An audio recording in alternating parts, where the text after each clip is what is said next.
And do we need to take another look at VMT, do you think? Well, we absolutely need to take another look at VMT. The last thing we need right now is to reduce the number of new home units that we're building. We're $2.5 million housing units behind.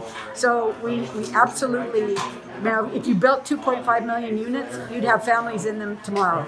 So the last thing we need to do is to scare away builders, to make it uneconomical for them to build. And VMT may be one of the challenges that we need to face right now.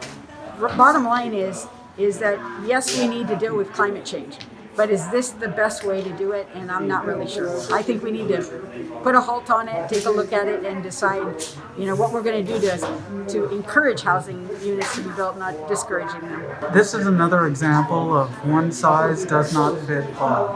When you are passing and giving regulations to an unelected board that then gets to change policies for communities like ours, without having an understanding of where we live and where we come from, is problematic. And I look forward to being able to work with my colleagues on evaluating that regulation and what improvements we can make to it so that the state of California can get back to producing homes again. We're seeing substantial delay because cities and regional governments were not ready for VMT.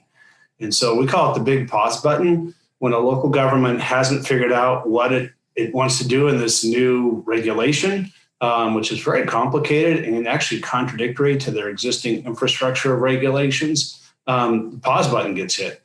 And what we've seen too, like let's take Fresno, for example, or Clovis, most of the land that was ready for development has been put on hold because no builder wants to buy a piece of land, a home builder, and not know what the cost of the land is. So we call it the big pause button, which is exactly the wrong thing we need right now in California for housing and the housing crisis.